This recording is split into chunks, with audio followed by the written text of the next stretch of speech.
বুঝাতে পারিনি যে বাপ কাকে বলে। 1 মিনিট। আয়েশা রাদিয়াল্লাহু তাআলা আনহা বলেন, আমরা এক সফর থেকে আসছিলাম, হঠাৎ করে গলার হার হারিয়ে গেল, খুঁজে পাই না। আমরা বড় বিপদে পড়ে গেলাম। পানি নেই, ওযু করতে পারি না, সালাত আদায় করতে পারি না, হার খুঁজেও পাই না। আমি আমার বড় বোনের হারটা নিয়ে এসেছিলাম আসমান। আমি খুব চিন্তিত। জনগণ আমার আব্বার কাছে গেল। আমার আব্বাকে বল, আপনি কি জানেন আয়েশা কি ঘটিয়েছে? কি ঘটিয়েছে? ও তো গলার হার হারিয়েছে, আমরা খুঁজে পাচ্ছি না, যেতে পারছি না। তাই এই কথা শুনে আবু বকর সিদ্দিক আমার নিকটে আসলেন। তখন আমার স্বামী, আমার উরু রানের উপরে মাথা দিয়ে ঘুমিয়েছিলেন।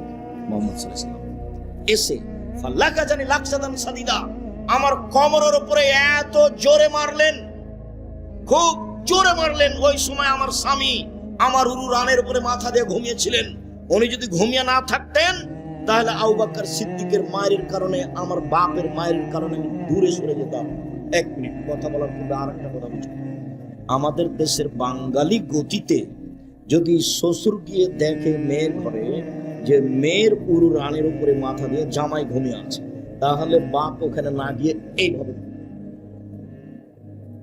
ভাইজান বুঝাতে পারিছি কথা? কিন্তু শরীয়ত এমন না। আয়েশা রাদিয়াল্লাহু তাআলা এভাবে বলছেন, আমার আব্বা আসলেন, আবু বকর সিদ্দিক আসলেন, খুব জোরে মারলেন। পৃথিবীর সবচেয়ে বড় মানুষে মারলেন। নবী রাসূল ব্যতীত পৃথিবীর ইতিহাসে আদম থেকে নিয়ে কিয়ামত পর্যন্ত আবু বকর সিদ্দিকের মতো দামি মানুষকে জন্ম নেবে। আবু বকর সিদ্দিক রাদিয়াল্লাহু তাআলা পৃথিবীর সবচেয়ে বড় মানুষ মারলেন, পৃথিবীর সবচেয়ে বড় মহিলাকে মারলেন। পৃথিবীর ইতিহাসে আয়েশা রাদিয়াল্লাহু তাআলার দামি মহিলা আর কেউ নেই পৃথিবীতে। সবচেয়ে বড় মহিলাকে মারলেন, সবচেয়ে বড় মানুষের সামনে মারলেন। নবী রাসূল নির্বিশেষে জনগণের সবার মাঝে দামি মানুষ হলেন মুহাম্মদ সাল্লাল্লাহু আলাইহি সাল্লাম। এত বড় দামি মানুষ আর কেউ পৃথিবীতে আসেনি, আসবেও না। সবচেয়ে বড় মানুষের সামনে মারলেন। বিবাহদারী মেয়েকে মারলেন, পূর্ণ যুবতী মেয়েকে মারলেন, জামাইয়ের সামনে মারলেন, হাত দিয়ে মারলেন, দিন দুপুরে মারলেন, 1400 মানুষের সামনে মারলেন।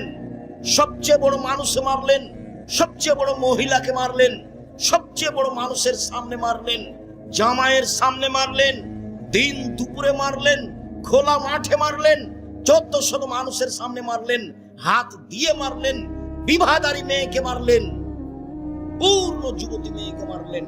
এত বড় বাপে এত বড় বেটিকে এত বড় মানুষের সামনে মেরে দিলেন। ভুল কোথায় গলার হারটা হারিয়ে গেছে খেয়াল করতে পারেননি, সেই জন্য। আর আপনার মেয়ে দিন রাত নখে নেইল পালিশ দিয়ে নখ বড় বড় করে ঘুরে আপনি ধমক দিতে পারেন না, আপনি আবার বাপ।